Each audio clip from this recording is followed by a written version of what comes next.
So most agencies, it's all the same stuff, right? We hire, we train, we got to motivate our staff, bring them leads. Um, what an interesting model that you have. Can you touch on some of those things?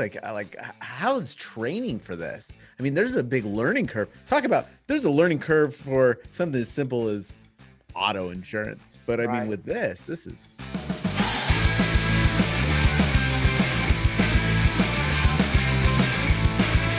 Well, it's that's big. kind of why they use us, because if I have an agent like that, I say, let's talk about which relationships you have in the cities to start. So, is your brother-in-law on the council, or have you grown up with everybody there? Where's that relationship? The politics is huge here. And then from there, if they can go get us the submission info, or if they already write it, they probably have the loss runs and apps and everything. They send us everything, and my team does all the applications, spreadsheets, you name it. We break the budget down, we spreadsheet the losses, and we go get quotes, and we come back and we build something that a fourth grader could read for the council. And What you need. yeah, I mean, you don't want to hand them an 80-page council. quote. Yeah. And we compare it to their current coverage. And then I tell the agent what he needs to say at the meeting, and he writes the business. And all he has to do is get the information and then go to one council meeting. And I mail him a check. Seems easy enough. Yeah. What does that application look like?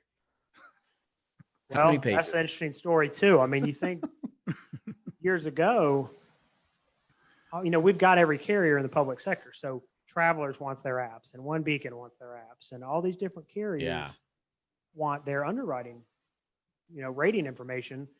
And that's just a ton of work if you're looking at 500 cities a year. Yeah, I bet. So what we did is we built a comprehensive app that's more detailed than all of those carriers' apps combined.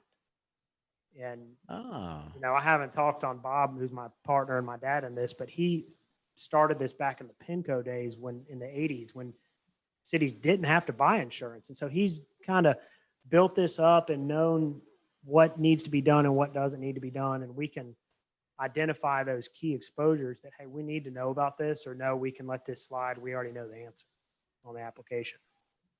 Wow. So your dad was doing this prior to this being mandatory. Yeah.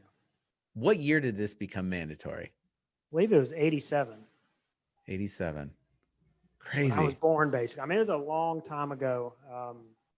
And a lot of them, they had sovereign immunity and all these other terms that a lot of people aren't familiar with. But eventually, they got rid of some of those laws and tort laws and all that stuff, and they started requiring these cities to buy insurance. And that's where the pools and the associations got formed. But at the same time, you're seeing a lot more agents these days write these things, because the cities are not wanting to. You see what's going on in the world. They don't want to be included in other cities they have no control over.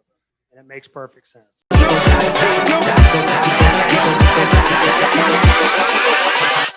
Hold up.